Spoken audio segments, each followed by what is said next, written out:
and has been an introvert for as long as he can remember. Starting in 2008, he began sharing his LinkedIn expertise at networking events attended by job seekers, business professionals, career coaches, and all other decision makers. He was invited to LinkedIn to learn about future changes to the platform by LinkedIn directly, which he shares by posting regularly on their platform and through weekly LinkedIn lunch and learns on Tuesday afternoons.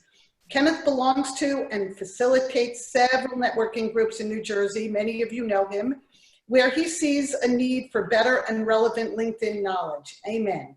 Volunteering and paying it forward are important as part of his personal mission. He's part of the Rutgers New Start Career Network, which provides ages 45 plus, long-term unemployed New Jersey job seekers with access to free, personalized career services, including web-based information resources and in-person and virtual career coaching. We will give you his website at the end, and as KML consultants, Ken offers one-on-one LinkedIn review sessions. A lot of people on. Clients can better maximize their presence on the platform. He lives in Wayne, New Jersey with his wife, Paula, and we will give you all his contact information at the end of the program. Thanks. Take it away, Ken. Morning, everyone. My name is Kenneth Lang, as I'm sure you were just told. And I am an introvert, but just to qualify that, that's an introvert when it comes to LinkedIn. When I first was on LinkedIn, I really did not know what to do, where to get started. It can be very maddening, and over time, things have definitely gotten easier. Having been out of work before, I totally understand to some extent what you guys are going through. And one of the biggest... What? Please mute. Who was that who just spoke? Oh, no. She muted herself. Go ahead. In any event, what I'm going to do is go through the presentation. There may be some questions that come across. In some cases, I say I'll be talking about it later in the presentation. I'm going to give you a little bit of an apology. Some of you who've seen me recently have seen some of these slides, but of course, with LinkedIn, things change by the moment. So there's even something in there that's not in the slides that I just found out about 3 hours ago. So without further ado, we're going to go to the presentation.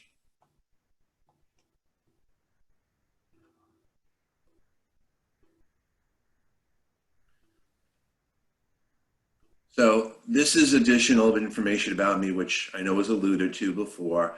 The second part of this is probably the most important thing to think about.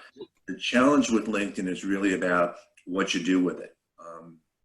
It's not a resume, which I'm sure most of you realize, but what you may not realize, which I've been able to find out from talking to people, is that less than 1% of the people on this platform actually engage. And engaging can mean all different things. Engaging is not connecting with someone.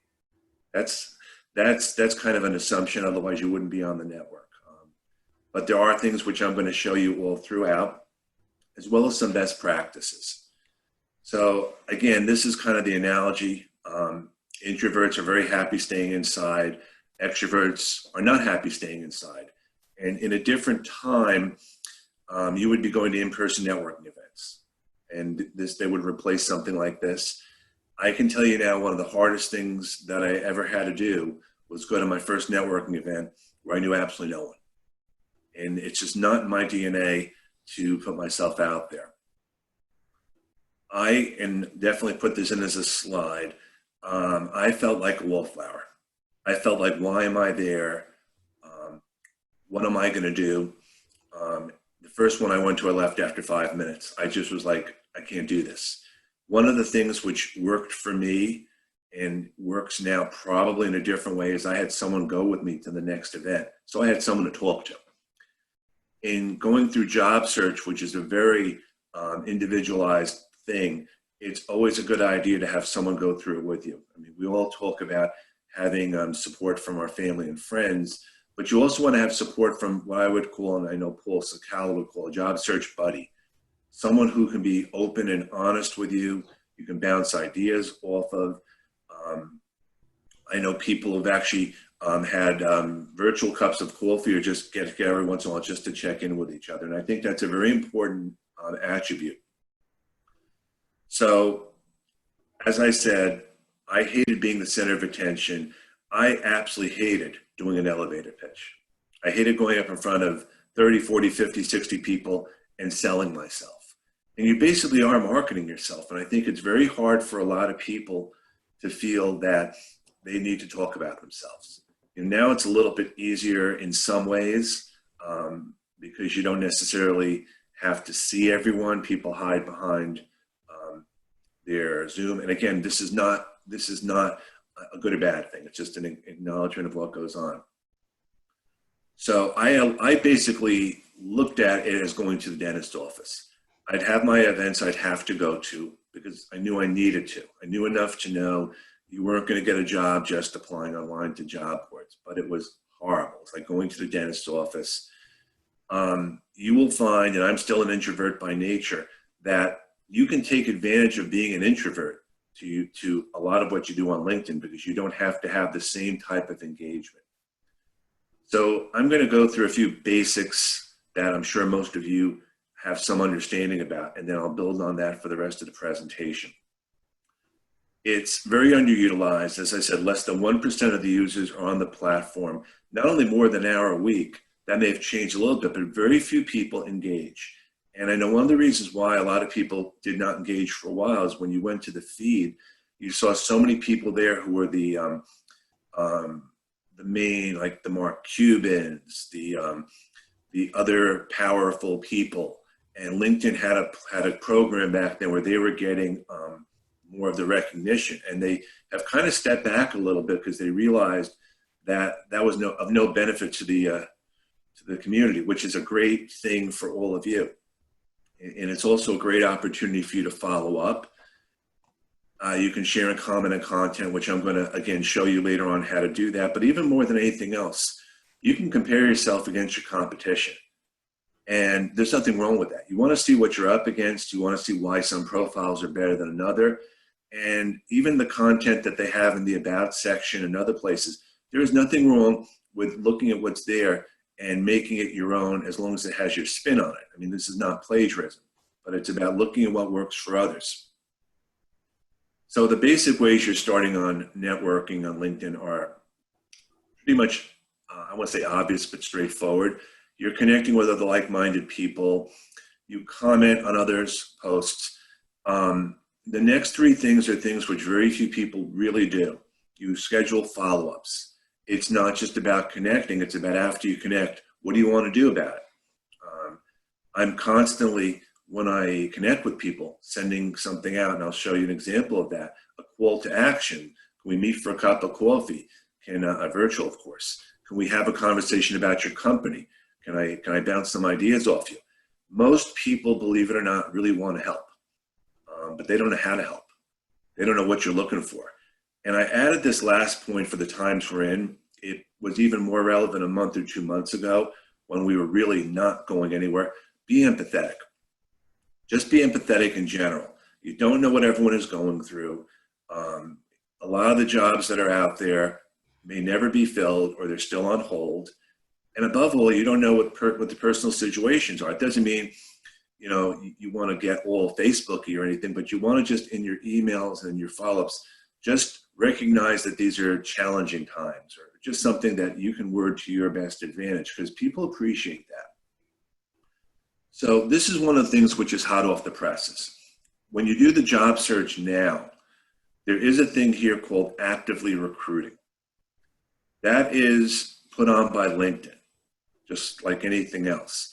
And what actively recruiting means is it means that the company is processing applications, it's getting feedback. And a lot of the jobs that are out there now are jobs that may have been posted a long time ago. They may not be relevant now because companies are deciding if they're still available.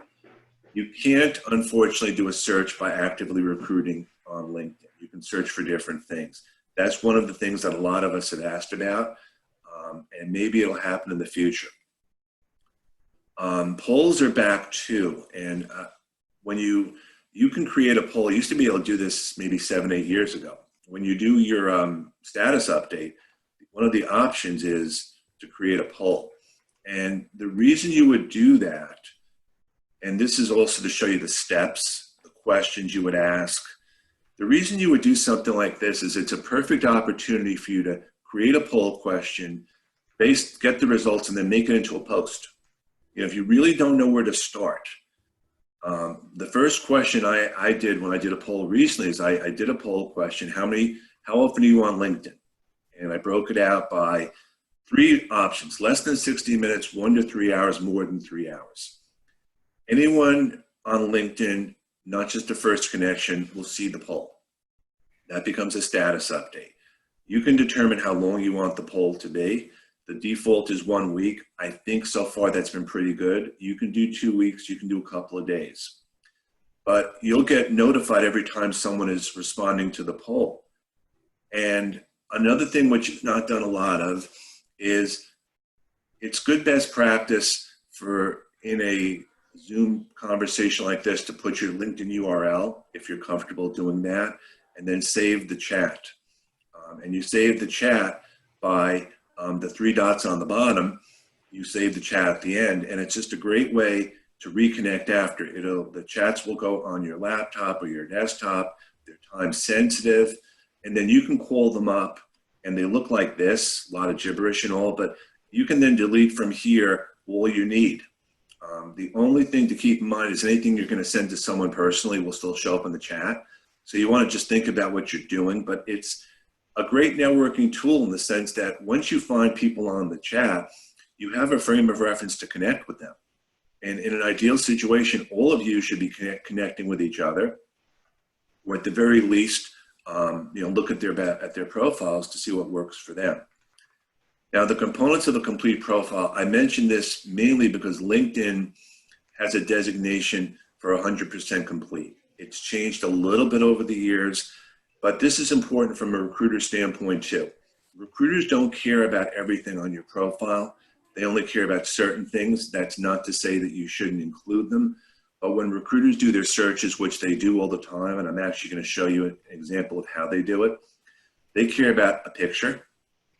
They don't even care as much about a background picture, but if they call up your profile, it's good to have that. A job title, which does not have to be your current one. There's so many people now who are in transition who may have to reinvent themselves, or even more than anything else. I've seen people with a job title that says, looking for my next adventure, in search of opportunities. That's going to be a total turnoff to a recruiter. It may be true, but that's not going to be where you address it. The summary section is important mainly, or the about section is where you're going to put your keywords, where you're going to market yourself. You can go up to 2,600 characters. And when I show you the about section later on, I'll give you a sense, not just of what you can put in there, but how it should look. The job history and experience, you really have to have experience there, and there has to be current experience. And that's one of the challenges that a lot of people in transition have. I'm not working. Well, you're doing something, and you have to have a current position. Now, the current position could be a volunteer position if it's relevant to what you do.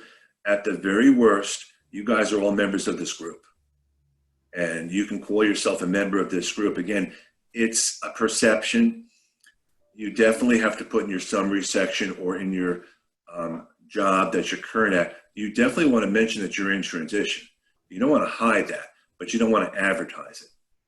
Again, these are also different times. So many people are out of work now. That's not going to be a surprise to a recruiter, because a lot of recruiters are out of work too. And that's the thing, with all the millions of people out, it's not as much of a red flag, but it's definitely something that will help you stand out. The idea of skills and recommendations, someone actually mentions on another call, Brenda Meller, who's a great friend of mine. You want to be in these times recommending people and getting recommendations, at least one recommendation that you would be asking for and one that you would give to someone else. I think giving a recommendation is a great way to reconnect with someone. People never expect that. Your skills, which I'll show you later on, the top 3 skills are the ones you want to show on your profile. The rest, you can hide them. But again, when recruiters are doing searches, even if you have additional skills, they're going to look at the top 3. So this shows you where to find these things. The picture goes here. The background is here. This pencil marker here, which you'll see in different places, is where you can edit things from. So if I called up your profile, I wouldn't see it, even if we're first connections. But if you called it up, you would. The summary section goes here. And as we go through the slides, this is how you would edit it. When you get the pencil up there, you can put your first name here, your last name. The headline, this is normally defaulting to your current job. So if you're working now and you've been working for a while and you're okay there, that's great. But the headline, LinkedIn will default to that current job. So if your current job is volunteer at place A, you want to edit this here to what you want to do. And you can make it keyword specific. You can break it up like I have by hyphens. Again, it's what do you want people to know about you in the first 120 characters. It's almost like a Twitter-esque thing. You want to get them enough flavor for what they can get you on later on. The About section, like I said, can go up to 2,600 characters. But again, when someone's looking at your profile, this is all they're going to see. So you want to make these 3 lines, these 3 things, you want to wow them. You want them to really see something about you. Whatever you're doing later on is great, but they want to know something right about you that's going to pop out at them. So important to make sure that it also ties into your headline. So this is an idea of a complete about section, and I don't call this out as much specifically for what it's about to me, but it's easier to read. I put check marks there. I put spacing there. I put a lot of things there. You can do keyword after keyword after keyword, but I would recommend if you do that one under the other, not as a whole paragraph. It's all about readability. I want to read as easily as possible. I don't have time to scan through a paragraph that's like half the page. And you also should put in there as a best practice an email address, a way to contact them. Because if you're not connected on LinkedIn, you're not going to see the email address. So at the bottom say, I'd love to connect with you. Here's my email address. I'd love to get together with you. Just some call to action too. Again, not all of this is going to be geared toward a recruiter per se, but it's going to be geared toward people who may just want to find out about you and they may be able to recommend you. So when I do this presentation, I do it from 2 sides. One is as an introvert looking to work with a recruiter, and also as an introvert looking to market themselves. And they can both be blended together, but you have different audiences. So this is one of the latest things which just came out. It's a featured section. Most people don't have it or don't use it because they don't know it exists. So at the top of your profile, it says Add Profile section. This is where you're adding your contents and your different parts. There's a place to add something called the featured section. It's where, again, from a marketing standpoint, recruiters will not look at that as much, but from a marketing standpoint to promote yourself, you can put your posts up there, websites, other things in your portfolio. So when you do this drop down, you have different options here. You can add a post, an article, a link. You can put a video there too. So by selecting the plus, and you can do as many or as few as you want, it will add, for example, to add a link. Next slide, and say, this is where, put the website here, the photos, and you can select add.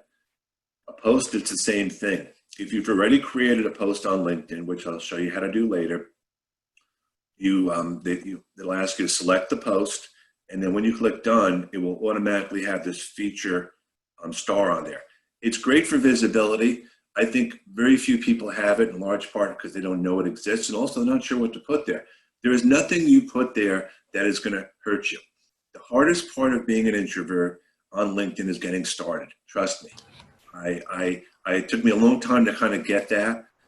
And when I did it almost like shadow boxing every couple of weeks or just going out. And now I do it because it works. So this is an example of how it would look. You have your About section and you have your Featured section. And these are different things I've posted. You can, a person can scroll both ways, or maybe I want to add something. I can do a plus sign and add more. It's really putting you in your best light that you want. I mean, again, look at it from the perspective of this is who I want to be known as. And it doesn't have to be rocket science. I think we all have a tendency to overthink. again, the profile job history, a lot of this is background. It should match the resume, except in the case of when you're maybe in transition, but you definitely want to include more free-form content, and you want to put a lot of keywords in here. One of the things you can do is put keywords in a title. Even if it doesn't specifically match what you did, you can add keywords there. Again, it's partially gaming the system, and I don't recommend everyone do it the same way, but you want to get to the top of the list. You want to be in the recruiter's radar. And this is what I alluded to with skills and recommendations. You want to have your top 3 skills showing. Someone is, if they collect show more, that's going to be a nice to have, but otherwise you want these 3 skills to match what you want the recruiter to see first.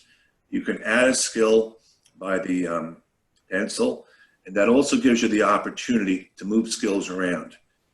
What you do is you would click on this pencil here. These top 3 skills would be showing up as like a black thumbtack. So you would unblack the thumbtack and you would move something under the show more up to there. Again, if I can try to do as much as I can today with showing specifics, but if I don't have the time or if there's too many questions, you can definitely reach out to me after. Recommendations, again, I have one thing that was actually told to me, and the first time I'd heard it, is you should probably have the very least the same number as received and as given, or maybe even have more given. And it does kind of make sense because a lot of people have 40, 50, 60 recommendations that they've received and haven't given any. It's a perception. I mean, I'm happy with an even number, and I know I have to give more. And like I said, I'm always learning too. I don't have all the knowledge to LinkedIn, and I think it's so important to rely on other people besides myself. Ask other people about anything, because this is a community and we all do this. So the other thing, which again, I'm sure you are aware of, is that you're more than 20 times likely to be viewed if you have a picture. Back in the last recession, there was this mindset that if I'm of a certain age, I don't want my picture shown on there. Well, you're just setting yourself up for that in-person interview where there's a disconnect, and you really want to own who you are. I mean, I am who I am. If there's discrimination, it's there. I can't change that, and I know that I want to work for that company anyway. The background picture, which I have myself pointing to LinkedIn, another way to market yourself. I had a conversation with someone yesterday who was in the financial industry, and she put a picture of the New York skyline on there along with their title. That's perfect. You can do all sorts of things. There's all sorts of clip art, and I can share as a follow-up where you can find that clip art. There's different websites. You don't have to pay for it. There's also sites where you can actually create a word diagram based on your keywords. Again, these are things I'm willing to share later on. I just don't know that I have the time to go through in this whole presentation. I want to get to all these points.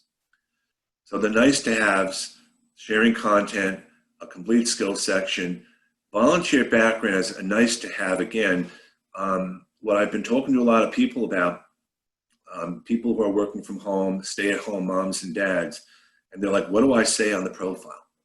And I say, well, think about it. You've been doing a lot of project management, a lot of coordinating of tasks. I mean, a lot of the things you've been doing in your home life, you've been applying to your work experience. So you can position that in a certain way. And the featured section I actually showed you now. So again, this is about a follow-up to a connection request. I would say just about everyone by now knows that you want to add a note instead of doing a send now. I'm sure, again, the personalizing, anyone who's on the call today, you have a frame of reference. It was nice to meet you at this event. And I hope you'll accept my connection request as I value your experience and look forward to finding out more about what you do. Something like that. That's an initial call to action. It's not just, it was nice meeting you at the event and I hope you accept my request. Put something else in there. People love to hear that about, I mean, I love when I hear that about myself. I love it when people say that. I mean, it's human nature. You love to know that people want to, look to you. So the next step is this. Once you extend the request, you're going to be first connections. And here's a message. And just very few people do this, and I don't know why. You send a message afterward and you say, thanks a lot. I appreciate the connection request. And then you have the call to action. It's, can we meet for the virtual cup of coffee? Can I get 15 minutes of your time? You want to be, there's a reason why you connected with them. There's a reason why they connected with you. Now, yes, a lot of people, unfortunately, do other things. But this is when you have messaging, you can search messages by different ways. And it's just a follow-up. Like as an example here, Michael wanted to have some time to get together. And he said, maybe next week, just let me know what would work for you. So I said, Mike, here's my calendar. I have a link to my calendar. It could be a Google Calendar. And that's the call to action. And then he can look at that. He'll schedule the time and we'll take it from there. Now, again, there's all different ways to do this. This is just what I do, and I hope you can take advantage of it. You can also look up connections if you want to reconnect with someone. You can do go to My Network from here, and then you can do either a search by name, you can do search by location, search by industry.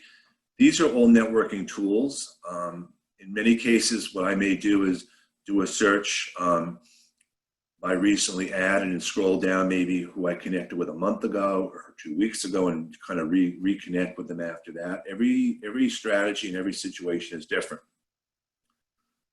So when you do job searches, most people know or have an idea what a search is. You would search by the title. You would also search, if you wanted to, by the country or region or current company. And that's really great. But what's happening now, and this is, I actually posted about this today. If you do a search on We're Hiring, or you do a search on I'm Hiring, you will find all the people who have that in their title.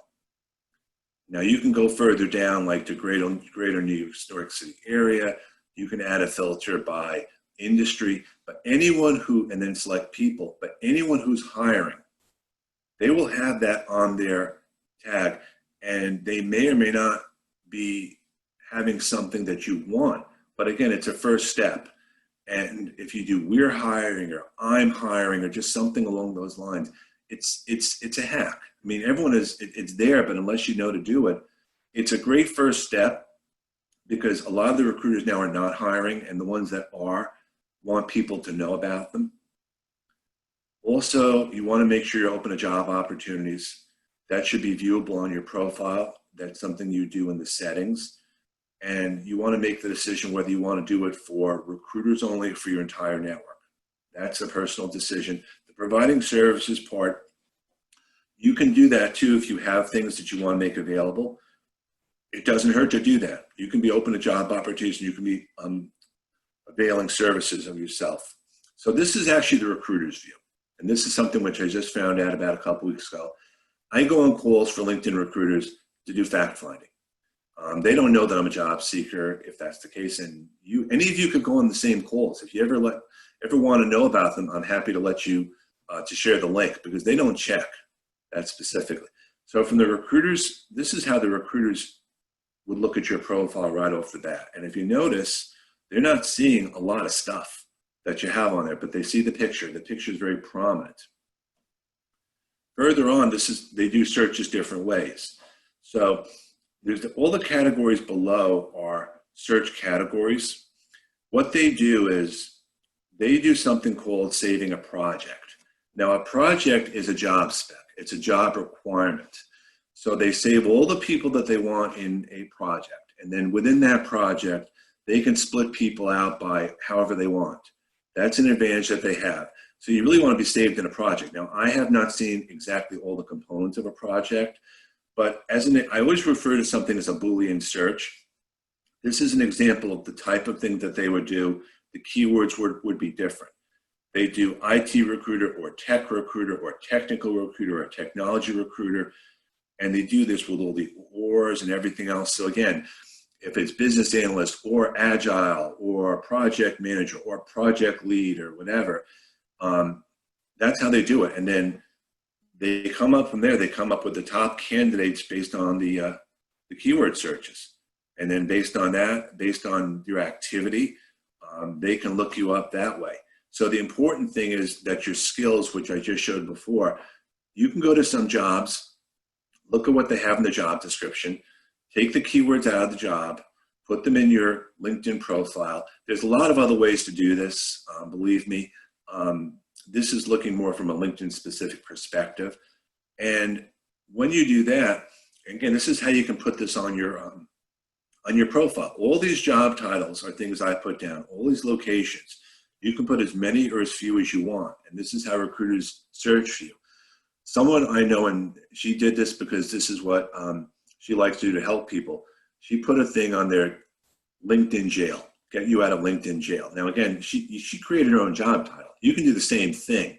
If you don't see a job title on there that's relevant to what you do, LinkedIn has a default amount, add it. You're allowed to do that and then save it. And when the time comes that you're no longer open, of course, you can put that on too. And this is where you can select between your entire network and just recruiters. Personal decision. I think in these times, there's no problem letting everyone know.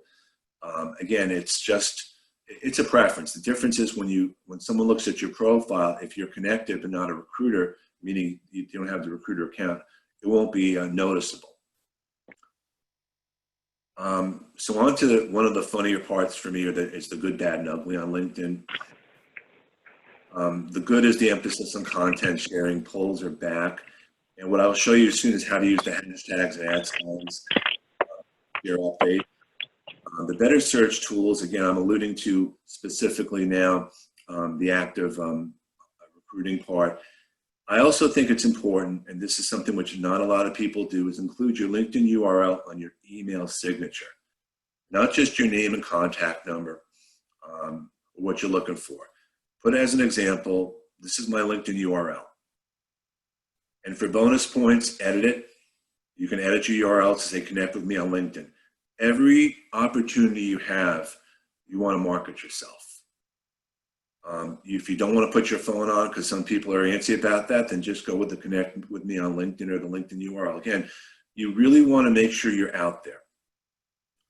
The bad, someone asked me why the group's relaunch is so bad. It's because it's very hard to find it now and there's a lot of conversation in there. That's something that may change, but for now, I don't really support going into groups too much, especially if you're in transition. The lack of meaningful communication from LinkedIn for sure.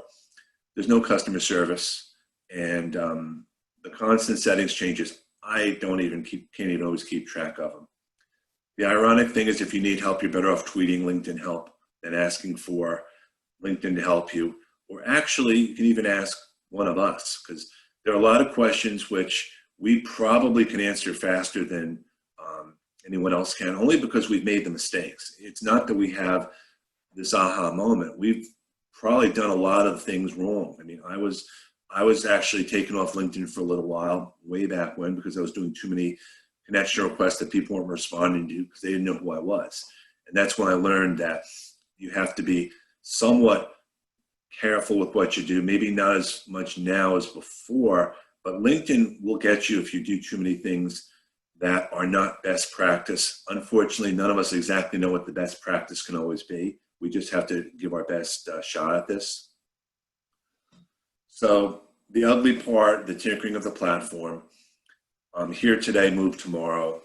I'm going to, just to let you know what an algorithm is. An algorithm is a combination of components that determine how you're found on LinkedIn and how your content is found. There's a new thing which just came out on LinkedIn, which based on the amount of time you spend on a post and how many comments there are, that post will stay in the feed longer. It's all about artificial intelligence. It's all about, when you go on Facebook, you're going to see ads that are very similar to your background. You wonder why they show up. Well, it's because they know your habits. Same thing on LinkedIn to some extent. If you get a job alert, it's based on your profile. It's based on what you're looking for. The limits to searching, you have a limit with a basic account. Even within a basic account, you can do some Boolean searches, but not to the extent that recruiters are.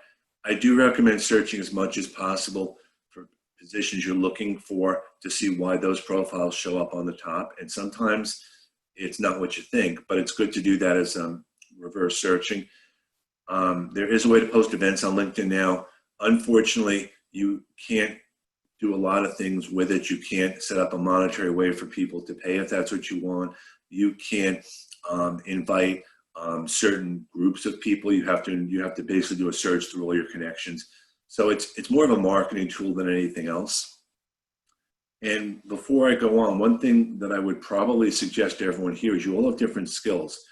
Put together presentations. It doesn't have to be an hour long, 6 to 8 slides, whatever it is. Put them on LinkedIn as what you're doing for work, and also make yourself available to present at different networking events. You know, lots of places are looking for content, and you definitely have something to share. So this is where you would change your settings. It's at the top under your picture, and there's all different places you would change your settings. Where it says job seeking preferences, you definitely want to let recruiters know your open opportunities. This is how it shows up. You get to here and you make it yes. There's a whole discussion about all different things for settings. If you have specific questions, happy to go into that after the call or as a follow-up. This is probably one of the more important things now as to how to share an article. An article does not have to be something you've written from scratch. It can be something that you found on LinkedIn.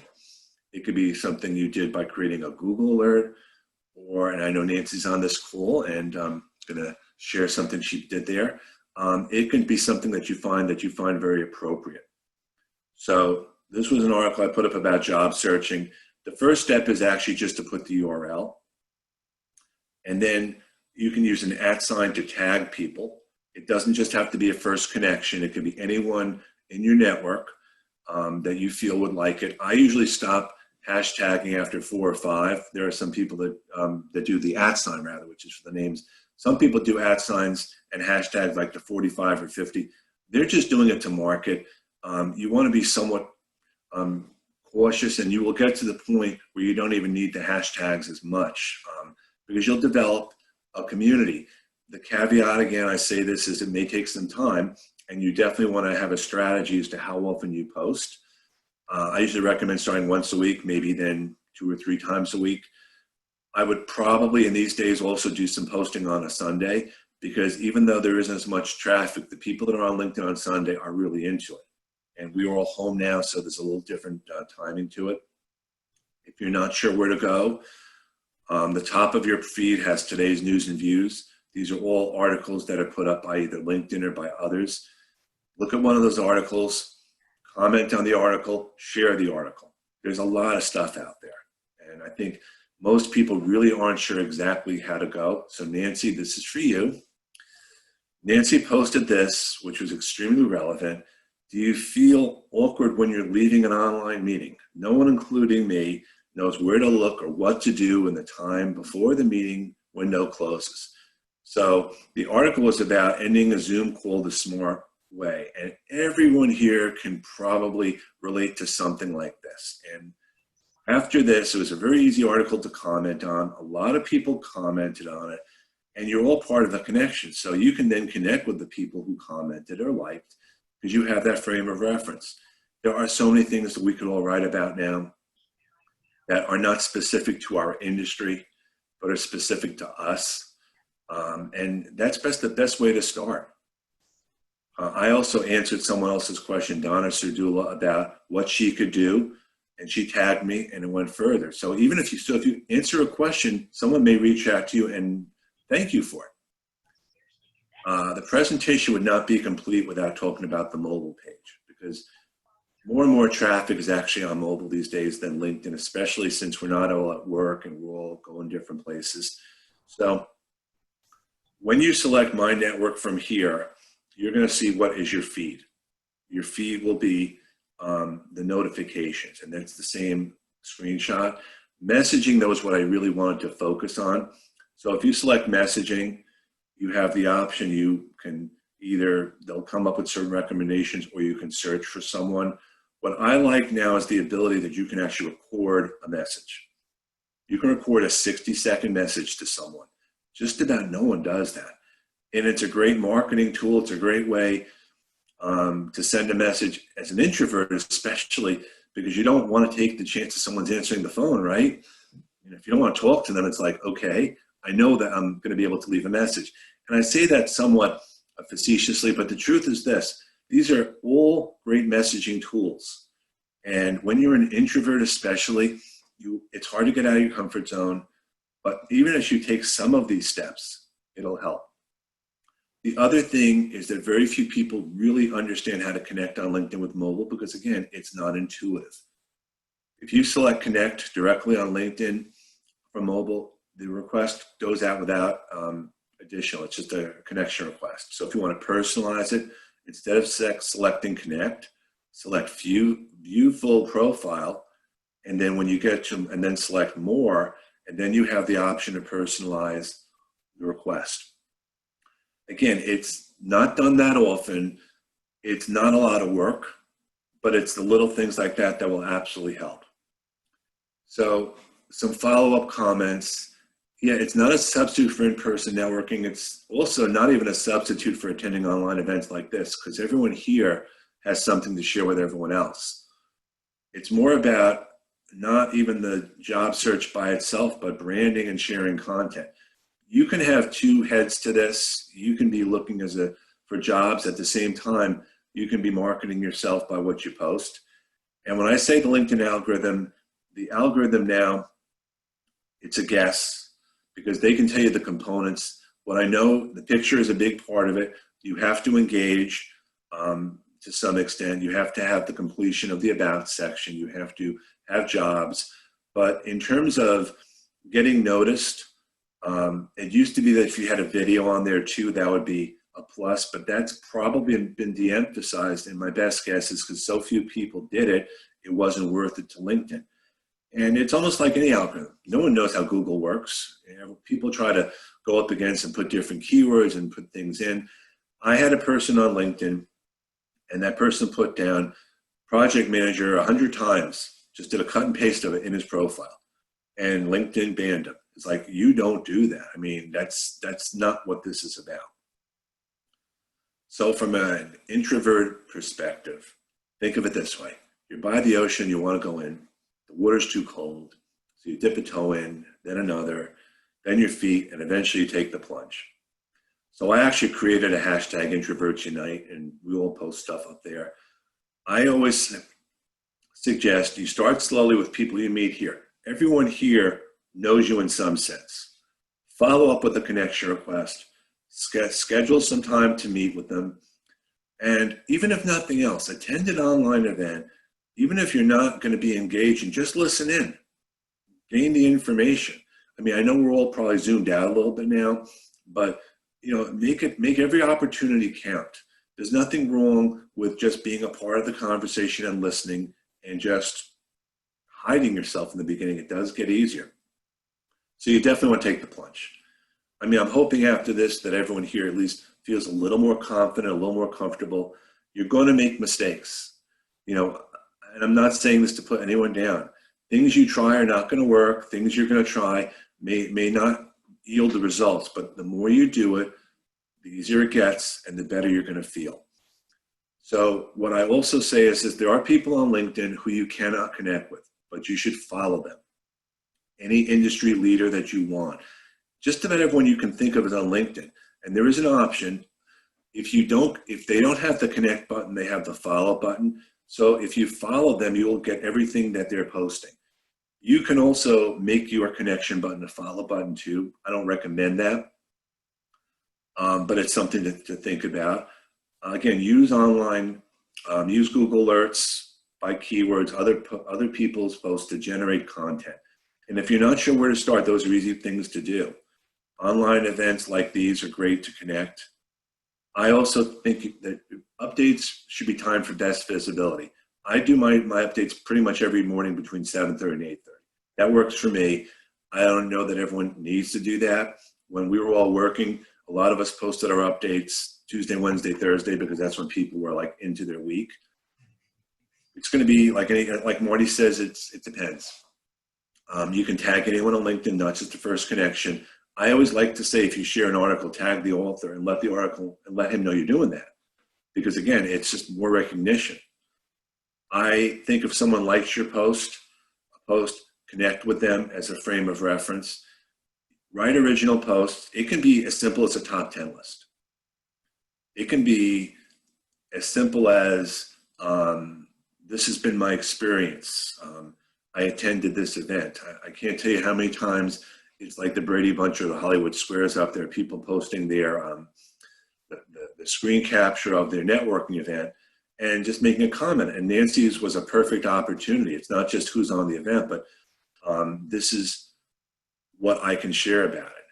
And I think all of you here have the opportunity to figure out exactly what you want to do. It may take some time. You may decide it's not for me. Again, that's all okay. So I thank you for the opportunity. This is my work email on my phone. Connect with me on LinkedIn for sure. I'm happy to have some follow-up discussions. If people want more additional training, again, we can talk about that too. But the main thing is just to get started and don't be afraid. So again, I'm happy to answer questions. If there are no questions, that's okay too. There are plenty of questions, Ken. Oh, We just didn't want to interrupt you in the middle. no, that's okay. Like I said, I was hoping I gave everyone enough food for thought. Oh yeah, lots of it. So I think I was trying to write them down because I don't have to go all the way back to the chat to see which questions came in what order. How much time do we have? Just so I have it. We have plenty of time. The program goes to 11:30, and we can always add after that. So Okay, sure. the first question I had was, someone said that they didn't think that 100% complete was actually attainable. Is that true? No, it's absolutely attainable, because what you will find out is when you get to 100%, you'll be considered an all-star by LinkedIn. There's different levels. There's 90%, there's 80%.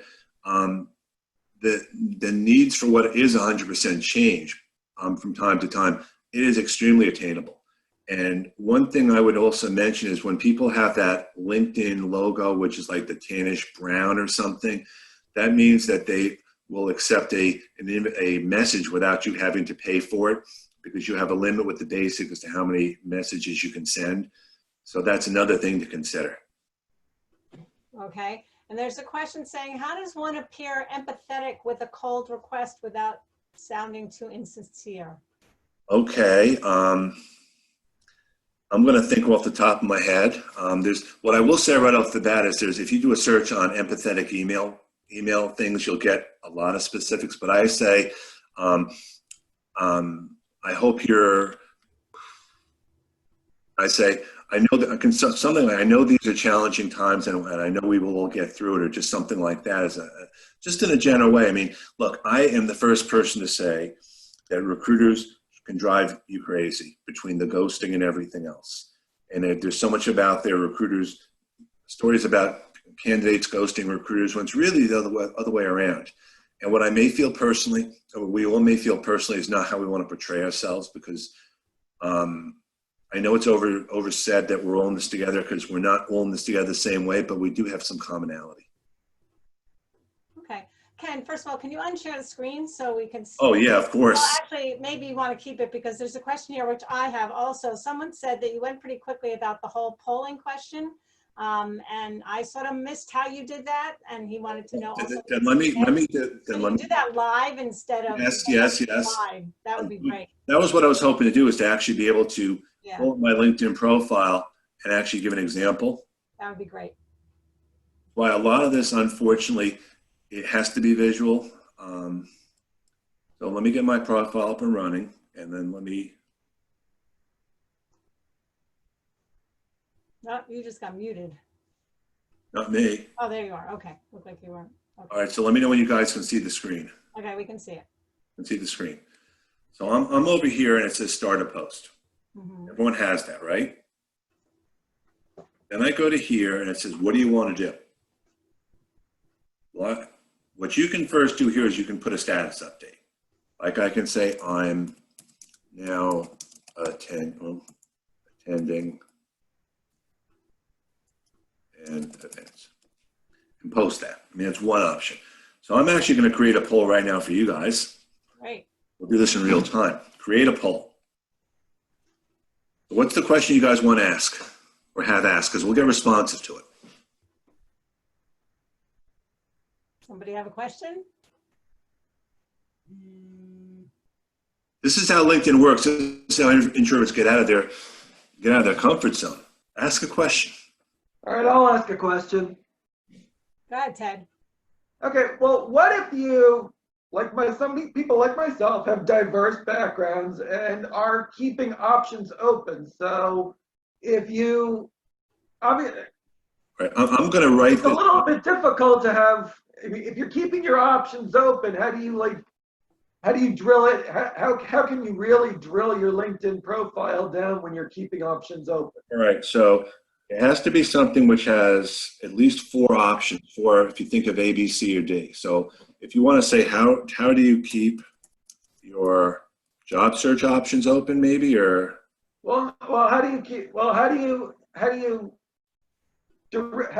if you have a specific plan, and I mean, if you have your options open, it may be a bit difficult for other people to see what you're actually looking for. what is your basic job search strategy or something? I mean, I'm trying to figure, when you say options open, are you looking, I mean, tell me what that means to you. If you've done a number of things, meaning you're not restricted to one specific industry, one specific type of job, one specific, How do you show you're open to various? Yeah, thank you, Bill.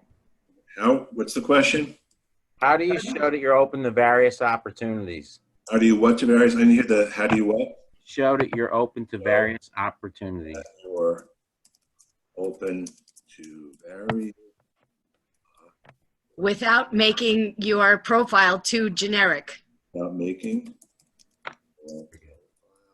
too generic. So now we can have up to 4 different options. So what are the options you would suggest?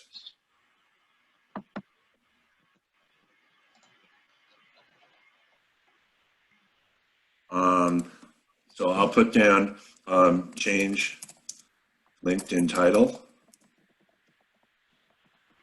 to reflect transferable skills. Does that make sense as one? And you got too many letters there. Okay, thank you. You're giving them a multiple choice. Well, you can do up to 4 options. Show all of your job, all of the industries you're can do.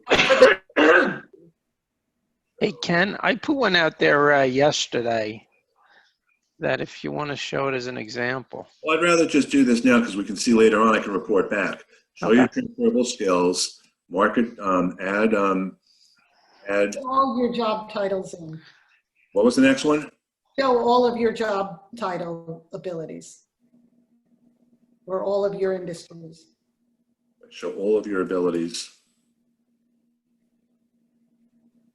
Or your abilities. Not abilities, job descriptions or job.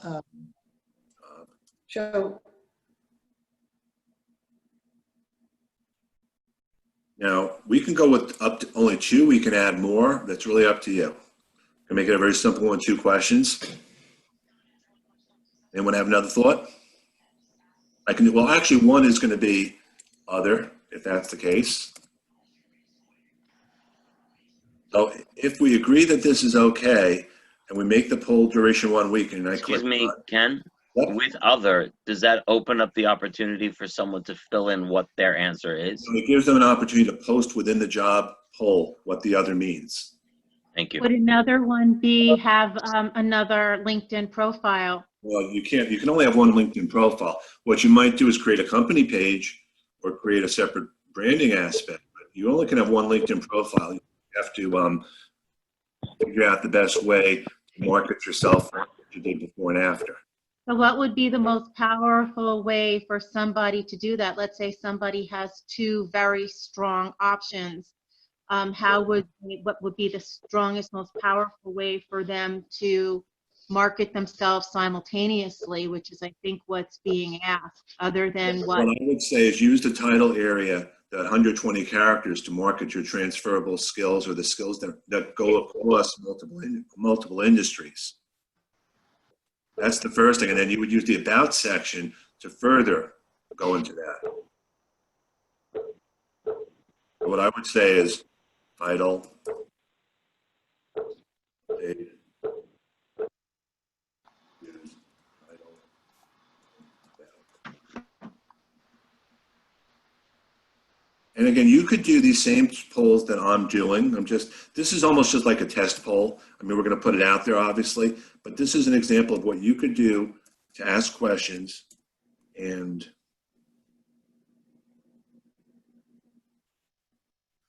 and I'm going to add an option for other, and I'm going to post this poll, okay? Yay? Okay, so I select done, and now it's up there. So I'm going to say, I'd appreciate you. I'd appreciate my connections answering this poll. I put this, thanks to all those attending AVS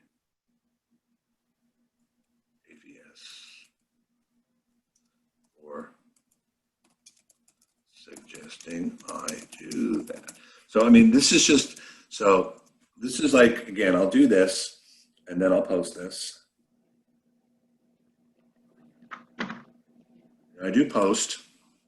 Someone wants to know if you could select it so that people can select more than one option. Do they have to select just one option? You can only select one option now. That's a good point, though. I mean, again, right now, so this poll is all out there right now. And every time someone votes, it'll show a percentage, it'll show results.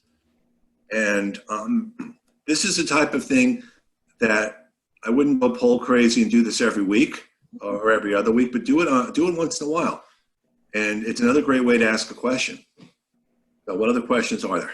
I have a question with regard to multiple opportunities and with what you just went through. Right. Would the first step actually be, if you have 3 or 4 options, to pick the priorities, to put them in some kind of priority order so that you, in your own mind, know, I want to do A, B, and C if I have the choice, and pick them in that order, and then fill in those polls? It seems to me you need to be aiming at something before you can hit it. Well, there's one, the title area is where you can go with multiple things that you want to do, because that's going to be keyword driven. And you certainly can add things in the about section as well. This poll is just a generic poll. If you have a question, and one of the hardest things actually is to really figure out what poll question and the answer should be. If you're looking to do something and you have multiple ways that you can go, or multiple things, and you want to prioritize it, something like this poll it'll give you some sense, but the best thing to do is to start with your headline and your about section, and then the jobs that you've done, whether they relate to what you want to do or not, you can try to coordinate in those some specific transferable skills. I mean, if you want to have a conversation just afterward, Pat, because I don't know how many other questions are. I'm happy to look at your profile and give you some more thoughts. Okay, there's a question here. Wait, no, I'm not muted. There's a question here about, what about finding too much great content from all your connections? How do you prioritize which articles they link to are worth your time to read? Good question, and it's something that I forgot to do. If you find so much content that you don't know what to do, every one of these things, every place you have content has 3 dots. So if you select the 3 dots, you can save the article for later, and then it goes into your saved items. So if you find an article, and these are articles which I found, and your feed goes all the time like crazy, you can just save anything that's on there by these 3 dots. That's great. And hi, this is Nori, and I'm the one who asked that question. I was going to say I was asking for a friend, but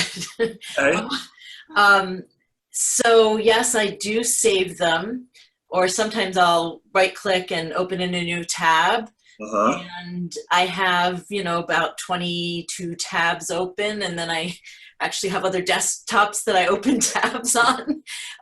So I've got a little bit too much going on because all of it seems like it's great information, but so it's not even a matter sometimes of saving it for later. It's just I'm having a hard time deciding what I should even be focusing on.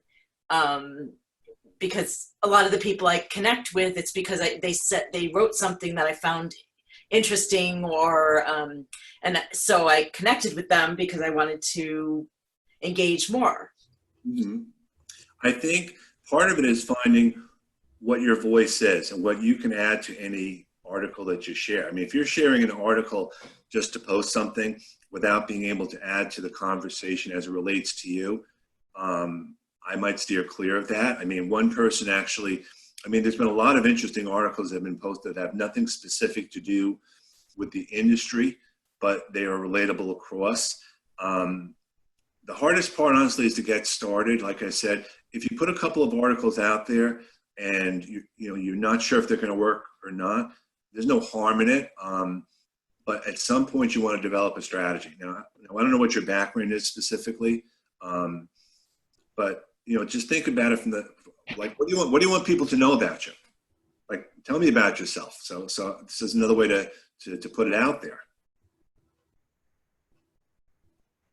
Ken, someone wants to know if you can explain quickly how to use the hashtag and the @ signs when you're posting an article. All right, so I'm going to, again, start a post.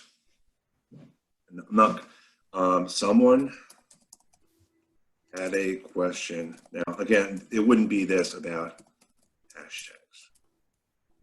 When you start typing with the @ sign, and you start typing letters and things like that,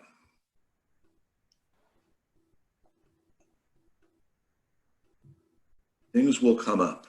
So if I type LinkedIn, LI, all these hashtags come up. If I select job, search tips, these will come up. So a lot of the ones that are there, there's many hashtags. So you want to find what you think is a hashtag for your audience. So if it's something about finance, you might do finance here.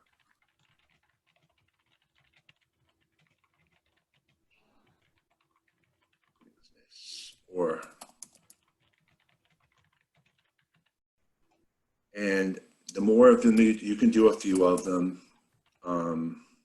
What happens after a while is the more you use the same hashtags, the more you get saved. If you're not sure what hashtag to use, in the search bar at the top, if I do a hashtag and I do a search on something like finance, and I do that, I will find anything that has finance in it or anything. So if you have a specific, you want the hashtags to be specific to what you want to do.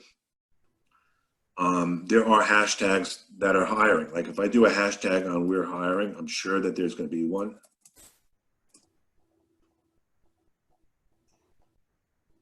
So there's 3,200 followers on this hashtag. And again, this is just, and this is anyone who had posted with @we're hiring in the update. Now, in the very beginning, you're always better off doing more generic ones. Like if you can put down networking, you can put job search tips, career advice, anything like that. The other thing to do is when you actually do an update and you start a post, and this is what I was alluding to before, if you do an @ all of a sudden, anyone who's on LinkedIn will show up. And if I start typing B, anyone will show up, and C, etc. So if I do CA and I do D, what you start to see is that these are now not my first connections. And you can also put a company on there. So you can be very strategic in what you do. Like I said, I would do a few and try them out. Because again, if you tag one person, you should probably tag, and I'm not saying this because I want to be tagged all the time, but if you tag someone like myself or someone like Meryl, then we know that you've been posting something and that stuff we can share. Or if it's a friend of yours, because the more that things are shared, the more that people know about them, the better. Okay. Ken, I have a question. Yep. So thanks so much for sharing all this information. It's very valuable. Okay. Really appreciate it. In your experience, from all the different panels and presentations you've made and discussions you've had with people, there are so many parts of LinkedIn that are available to us. Yep.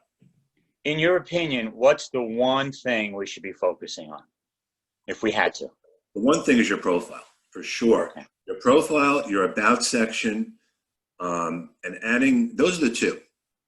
Okay. The profile with the picture, the 120 characters, which pretty much are your brand or who you are, the about section, and then making sure your job history has content. So many people I see, they list job history, job 1, 2, 3, 4, 5, and they list nothing underneath it. It's not your resume, but you can put a lot of stuff in there. I mean, all this other stuff I'm showing you is nice to have, and it's definitely stuff you should do. But the main thing is when you look at a profile, like if I call it mine, this wasn't as viewable on the bottom. I have here all these different specialties here separated. These are all keyword driven. So if someone wants to look, they'll see them. I have consulting specialties. I mean, it's a lot of people don't fill this out, and they can. And that's in your profile? Yeah, like I'll call you up. I mean, if you don't mind. Not at all. So it's Joey, and it's HIM. Right there, right on top. All right, so if I call you up there, this background's a nice to have. Again, doesn't have to be filled in, but again, I look at the about section, I just see 2 lines there. Okay. So, you know, it's like tell your story. It's like, if you think about it, it's like an elevator pitch on steroids. Right. 30 seconds. So it's elevator pitch on steroids. That's definitely the next thing I would do, for sure. Mm-hmm. If, as I said before, your title here automatically comes from here. It's taken from there. So if you don't even have to change the experience. You can just still update this. You don't have to add a job title, but you can add with the pencil. You can just change that to something else. You don't have to. And that ends up on top. Yeah, that ends on top, and then at the bottom here, all these jobs here, they're blank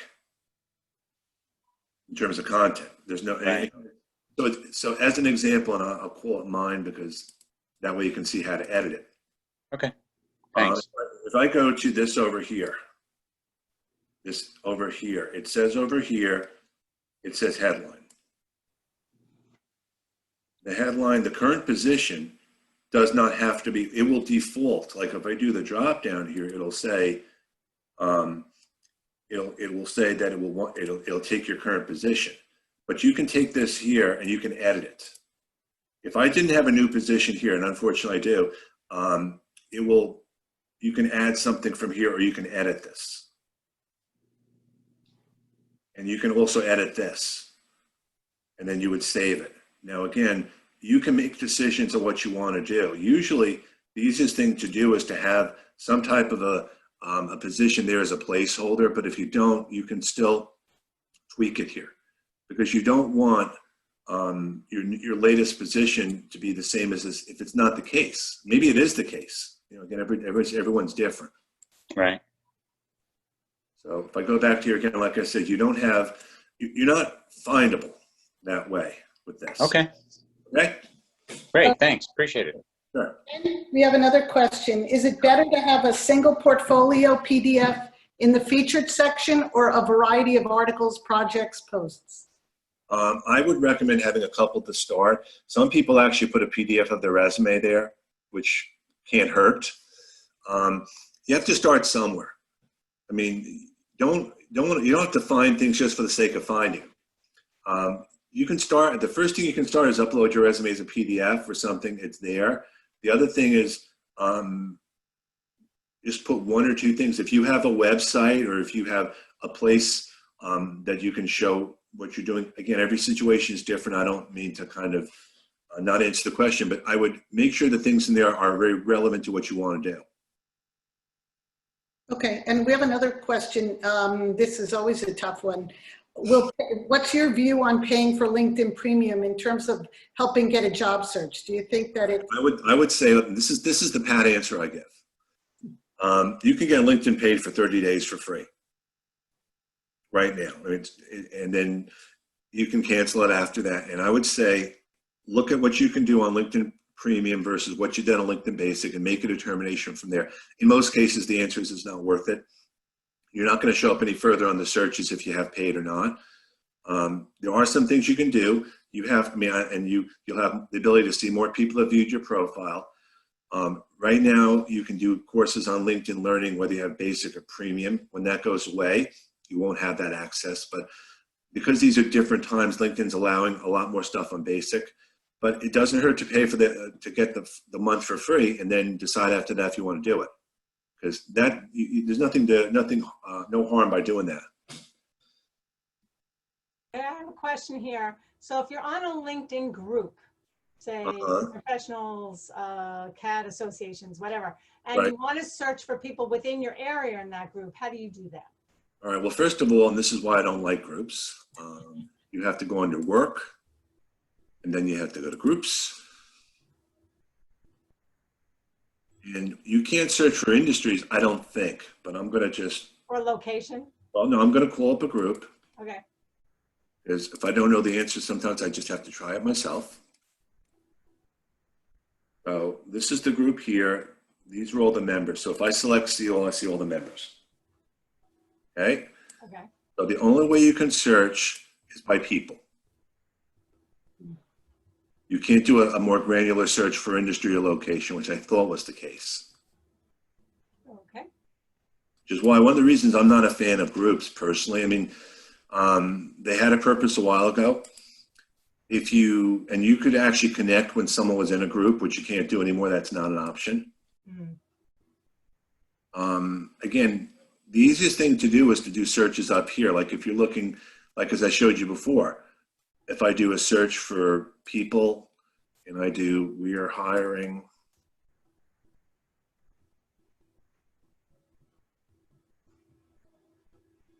Could you do that a little slower so we can actually watch? You know? Sorry. Sorry. No, you're better off telling me honestly than not, because that's where it comes in very handy. Okay, so I'm at the top here. Okay, everyone with me? Yeah. Okay, in the search at the top, I would search we're hiring. Okay, and then I would hit the search bar. Now I want to go a little more granular, because this is anyone who's doing it. So maybe I want to do this by location. So under location, maybe I want the greater New York City area only. So I click apply, that, and it's that. Now I want to go even further down. You can do under all filters. You can do by industries. So, and all that. So let's say I select marketing and advertising 2. So now I've selected New York City area and marketing and advertising. So now I have 1,300 people. And these are the people in marketing and advertising within the New York City area who are hiring. So this person shows up, says we're hiring. Now, I don't know if in her profile, if she's more specific as to what she's looking for. But right away, she says we're hiring, so you can connect with her. And that's the exercise you can do again and again, or you can look at the company from there. It's just another way to reach out in this day and age, because not everyone who's hiring says that. But you can even go further down. If I select under there, if I have a company, let's say Google, or actually I'll use Amazon, because now Amazon's hiring too. So if I do that too, under there, and I click apply, these companies, these are the people that are hiring at Amazon. There's 6 of my connections. And you can do the same thing for any company. And if I change the field from internet to marketing and advertising from Amazon, I'm sure I'd get different numbers. So these are all, again, I would probably start with the area. I would start with the industry and maybe the company. But this is how you would do a more granular search. And those people have made it known that they're hiring. And that can be done again and again. It can be done by location. It can be done by company. It can be done by connections. So, you know, if I get rid of this and I just ask for who are my first connections right now. These are all my first connections that are hiring, that have we're hiring in there. and you may have the same amount. I don't know, but this should be part of what you use LinkedIn for. I don't want, everyone does it for different reasons. This is the type of thing you might want to do on the weekend when you have the downtime, and make notes, and then that becomes the way to follow up. These are the different strategies, and very few people think about doing it that way, but again, it just separates you apart. If you find a job on LinkedIn and you look at who the hiring manager is, I would connect with that person first before applying for the job, or let the person know you're applying for the job, because I think that helps. So hope that answers the question a little better. Okay, before we ask any more questions, we're going to take a break for 3 minutes. Okay. In the chat room, I want everyone to look into the chat room. We're going to try it this week, our experiment. There's a link to our evaluation. I would like you to click on it now. I would like you to complete it now. Don't just hit the buttons that say on a scale of 1 to 5. There are a bunch of questions. I'm going to give you 3 minutes to really talk about what you learned, what could be better, what you want to come back for, and any other information, and then hit submit. And I'm going to watch the clock for 3 minutes. And the incentive to do this is when you're all done, we're going to let Ken answer a couple more questions. Wait, Meryl, one more thing. Yeah. You have to fill out the evaluation in order to get don't you have to, in order to get what Ken's going to give these folks? The PowerPoint? Yeah. Sure, we can say that. Let's just see if this works. Let's see if we can get a lot more evaluations back today, because all my speakers are looking for it. So go for it. I could sing the Jeopardy tune, but I won't. You got 3 minutes.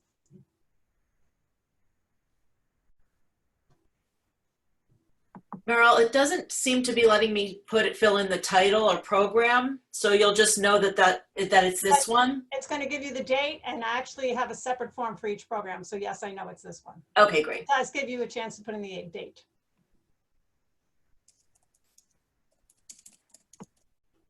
Can't find it. Sorry.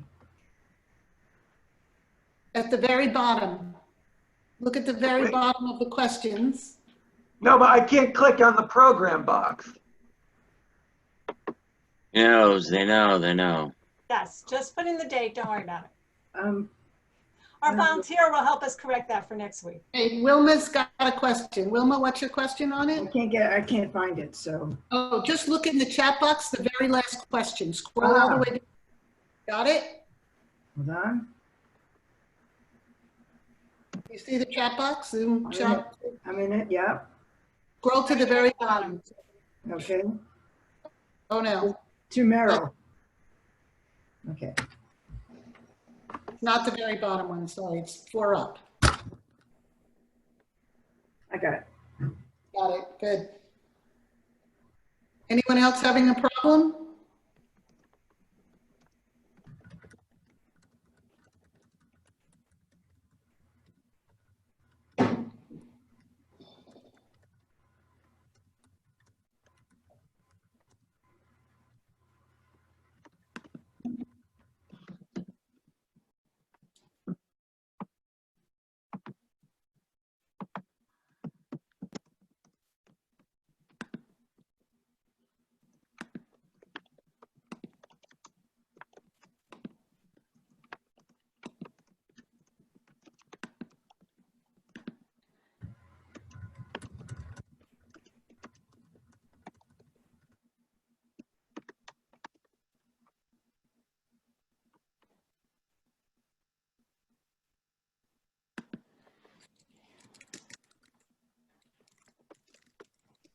About 2 more minutes.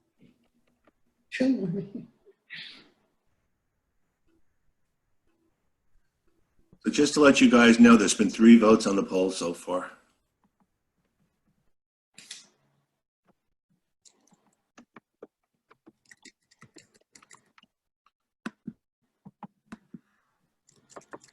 Were these people that were in the chat room? Nope. Nope.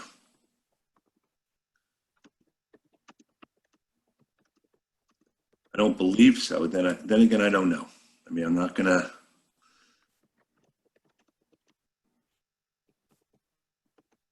More minute, and then we'll let Ken take some more questions. Well, I know. Okay.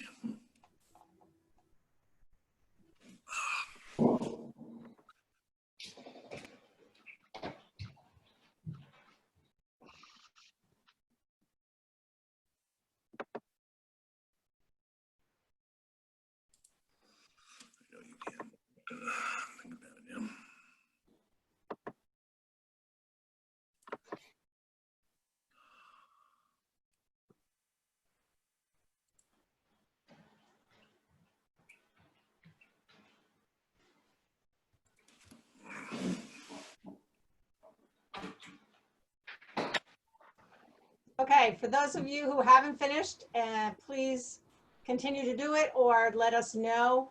I mean, finish it when we're done. And who else has a question from Ken? If you do, you can unmute yourself and ask him directly. Anybody have more questions? Hi, my name is Patty. Hi, Ken. How are you? Hi, how are you, Patty? Yeah, I'm doing good. So I had a couple of questions. I wrote it in the chat. I'm trying to find out so that I can read it from there. Okay. So my first question is it necessary to refresh or update your profile every day in the morning so that you're always on the top? I'm not sure if that's the right word, that you're always found easily. Is that because I heard that when you're in DICE or other websites, you refresh your profile every day is what they say. Every time you log in, I mean, if you don't log into LinkedIn all the time, you keep it logged in, then yeah, you probably should refresh. But, you know, as a matter of course, the thing to keep in mind is that people are moving all the time, up and down on the page. Generally speaking, as a best practice, I usually, you know, log out and log in every day anyway, because I don't want to keep my LinkedIn profile open. In terms of refreshing during the day, that I really don't know, honestly. I mean, I'm just, I can ask and try to find out, because I know people that are much more into the that whole thing than I am. But I can definitely, you know, follow up and ask and get that question answered. Okay, thank you. My next question was on the paid subscription. You already answered that before, but I just want to talk about it gives an advantage on with LinkedIn Learning. So is it any use for LinkedIn Learning? You display your learning certificates on your profile. Does it help? Do they recognize? I mean, do you have an advantage if you do that? Truth of the matter is, it doesn't make it's not an advantage from a recruiter standpoint.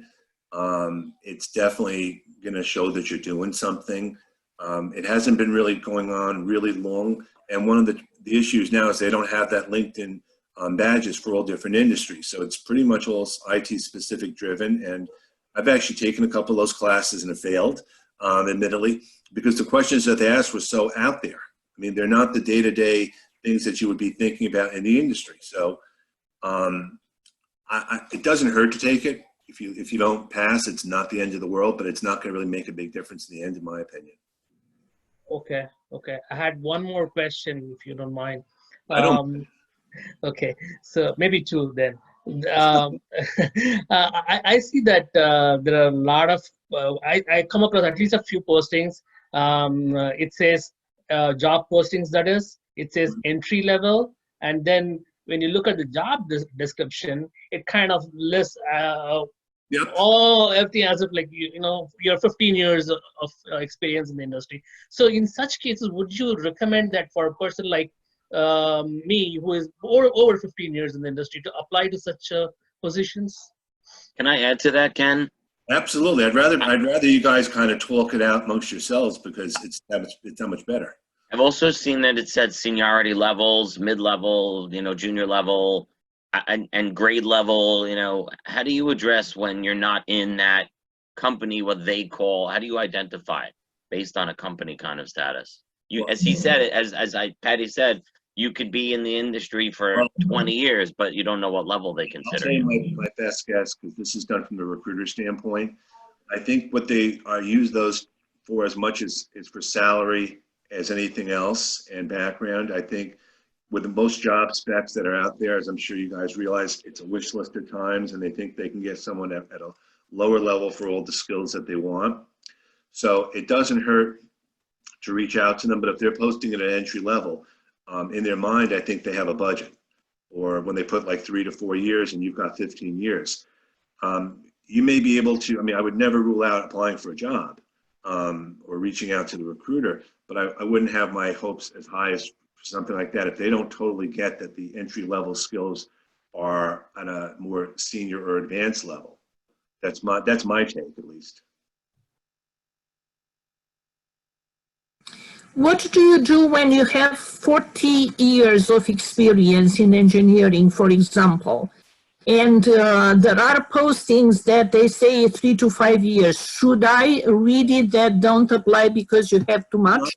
Well, the reason that they sometimes ask for the 3 to 5 years is they're looking at 3 to 5 years in one industry now is a lot different than 3 to 5 industries if you haven't done it in a while. Like you want to, when the job title looks for industry background, they're looking for industry background from now back to the 3 or 4 or 5 years. So again, that's a way to look at it. There are things that I did many years ago I could never think to do now. And same goes with if I have been out of the field a certain amount of time and I have the experience based on that, I don't know that I would apply only because they're looking for things that I'm not knowledgeable at unless I've looked it up. The number of years you have is relevant to yourself, but the company only cares about what you can do for them with what they need now. That's my opinion, and anyone else could certainly apply, chime in, because I don't, this is just what my thoughts are.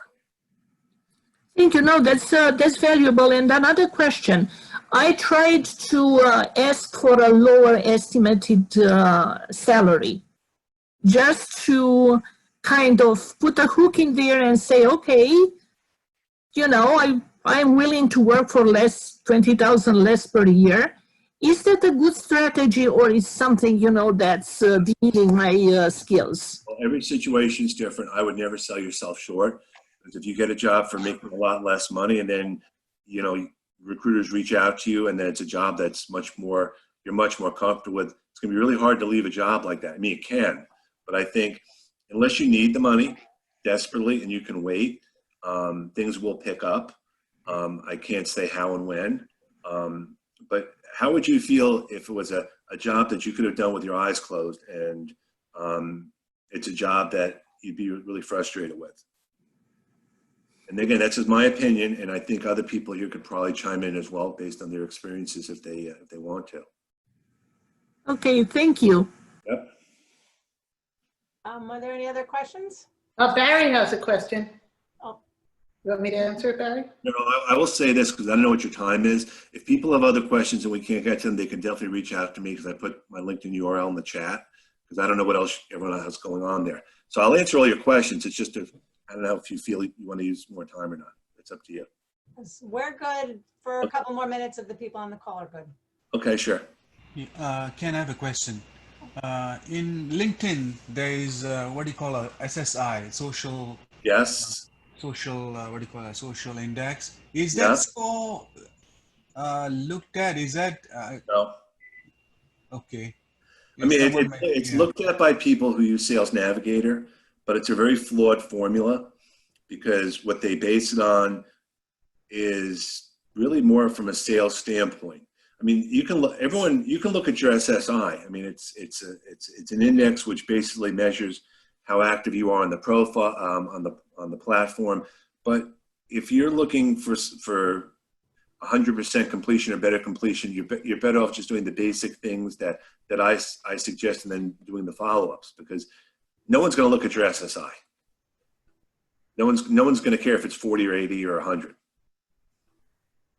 Barry, you want to ask your question? Yeah. I didn't want to take everyone away. I keep on asking and talking in here. So 2 things very quickly. One is you said earlier on about saving your chat, saving the chat. I've never done that. I thought it was a great idea. I didn't know you could. So I went to do file and I'm trying to do, let's say, your computer. How do you save it?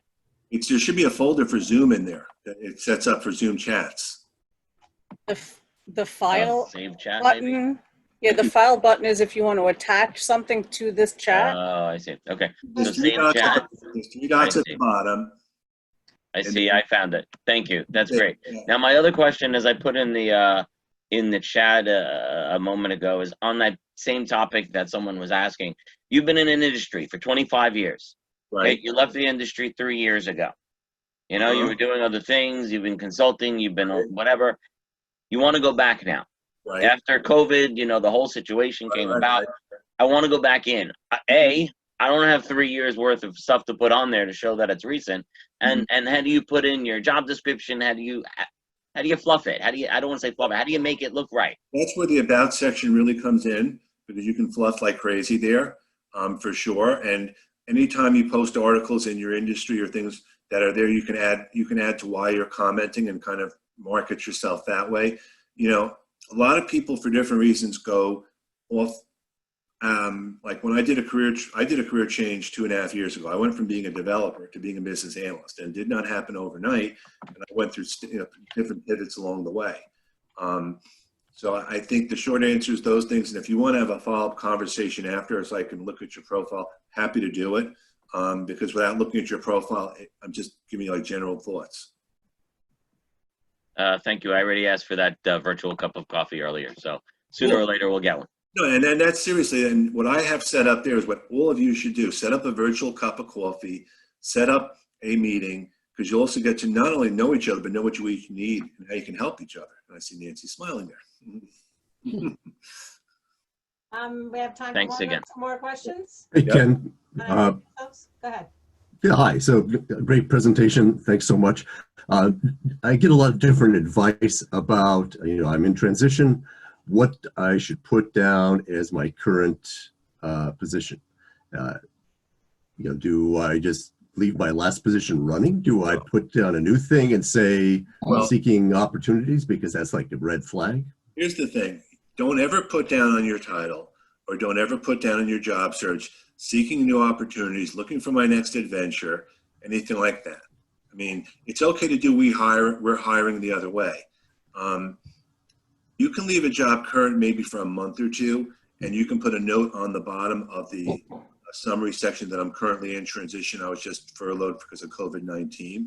I mean, that's one workaround that most people could probably put down now if it's relevant. If you've been out more than 6 months or a year, then you probably have to fluff it up with either a volunteer experience, or I know there's a career group that actually has a company page that they set up, and that can become your business or your company. So if JVS had a company page, then you could become a member of that, and that could be your current position. But just be absolutely honest about it. I mean, you're not the only one now. There's millions of people out. It's not like unemployment rate's 3-4%. You really have to figure out how to do it. I mean, this is not an unusual thing.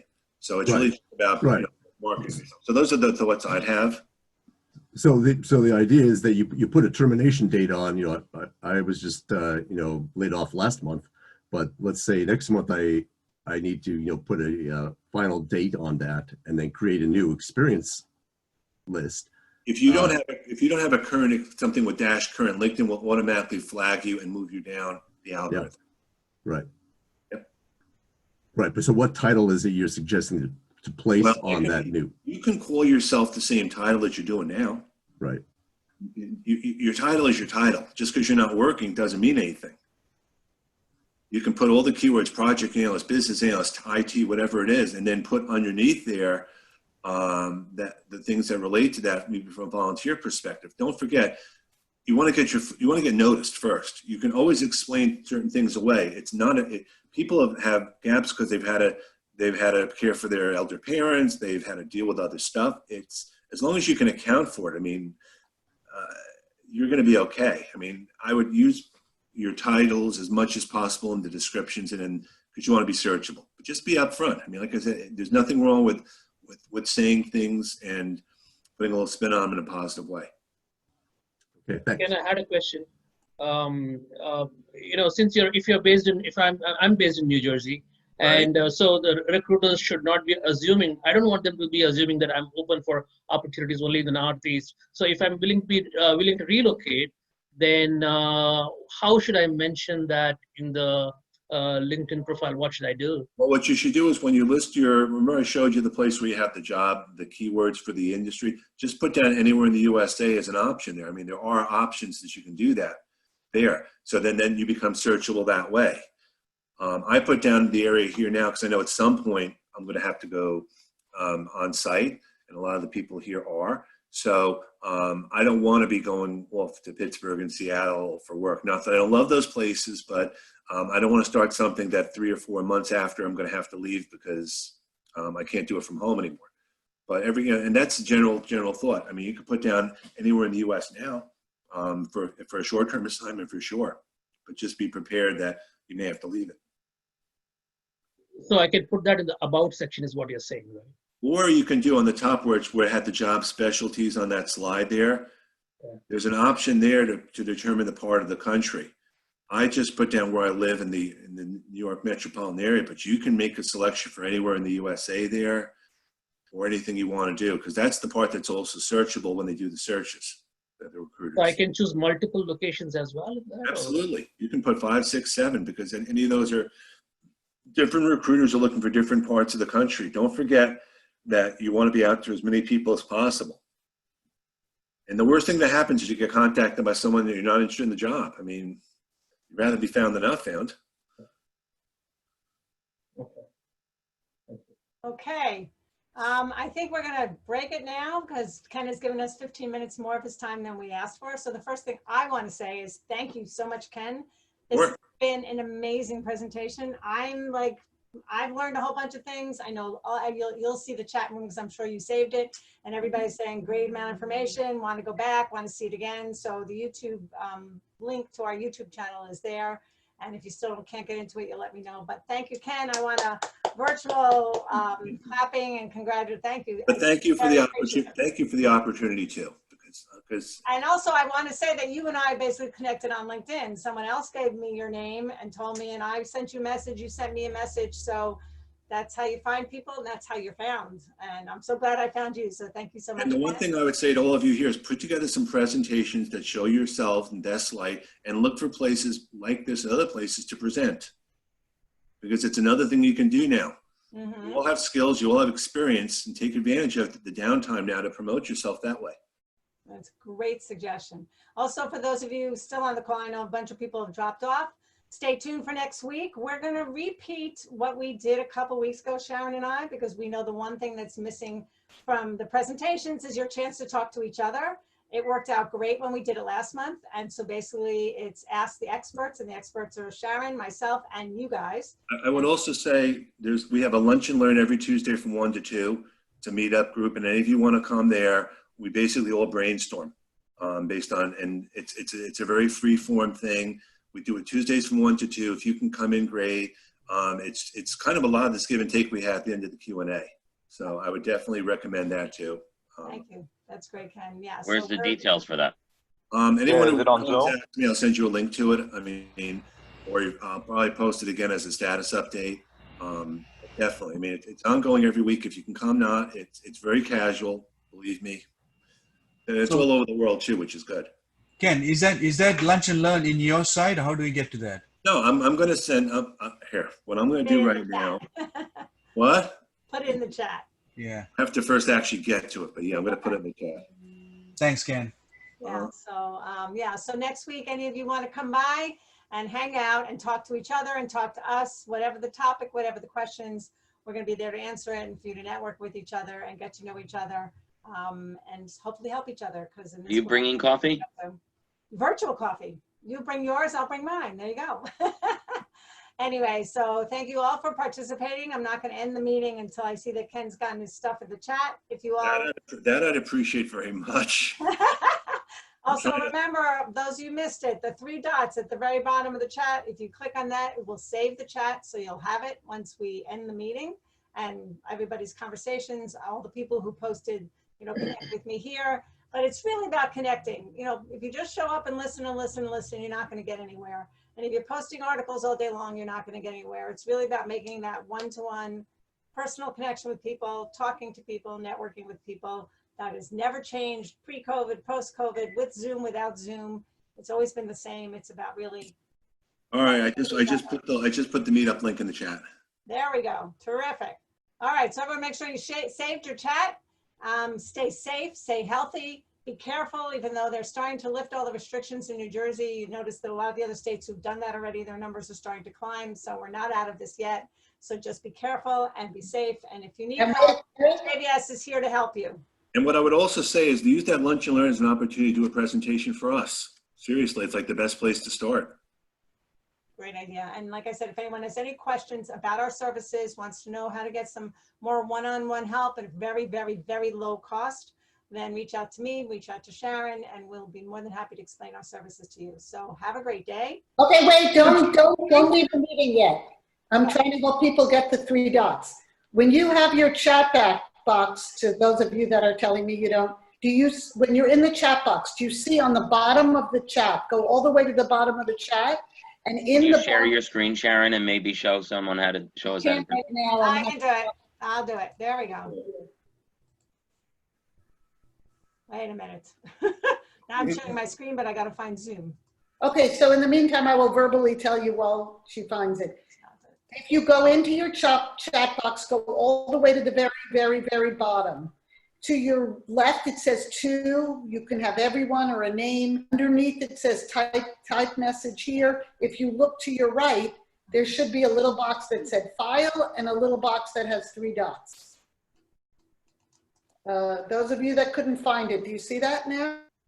I don't know why, no, because that, It's I not don't know there. why mine is not going full screen, but okay. Want me to share my screen? Yeah, go ahead. I don't know why I couldn't get it full screen. Okay, so.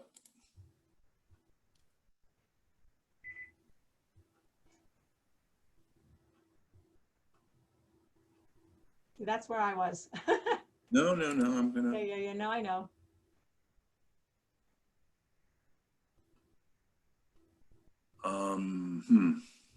I can do this. Oh, Hold yeah, I on. feel better. I can share my screen if I'm allowed. I think It so. goes Oh, in- no, I can't. Yeah, you Oh, can- wait, I can when somebody else turns it off. Let me try again. Yes. Okay. It goes into a Zoom folder on my machine. Oh, yeah, you're right. It does. It stops my. It's No, not exactly, you know, No, you know why it does that? Because it's trying to show what you're doing rather than your Zoom thing. Right. But, wait. But let Ken talk. Ken, sorry, just for a minute. You figured it out, Ken? Well, no, I mean, if you are in the chat, if you're on the call right now, and you look on the bottom of your screen, it says chat. Does everyone see that? Yes. So you select chat, and then the Zoom group chat comes up. And then at the bottom of that screen there's 3 dots. Mm-hmm. And then you select those. And it should say save file. I mean. So right now, Eleanor Anderson, thank you, Eleanor. Here we go, right there. There Can you see this? Can you see it down here? Yeah. Right there? Whoa, just hold on. That's okay. Go to Eleanor's and click on her. Can everybody see this down here? Yes, we can. Yeah, we got it. Yes? Okay. Thanks, Anna. No problem. I can't believe I'm the techie. I'm so proud of myself right now. Thanks a lot, So Ken. Barry is Thanks saying a lot, it's so Ken. hard to do on mobile. Great. Okay. It is. It's I. That's why I didn't know how to do it. I very often did my Zooms on the phone when I'm home. But you should just know, guys, that's on an Apple. On a Mac, it's different on a regular PC. Oh, that's why they weren't seeing. But it's the same 3 dots. If anyone's not sure, like I said, I can send a screenshot of the steps to do it. I mean, it's sort of. If you need anything from the chat that you missed, I will have a copy of the chat, so I'm more than Okay, happy. cool. And again, you'll be able to get to the presentation and you can watch the whole thing all over again and see the chat as it's going by. So again, let's say goodbye. It's almost noon. Have a great day. Have a great lunch. And Thanks see you next again. week. Thanks, Ken. Have a great Thank you. week. Bye-bye. Thank you so much. Thank you.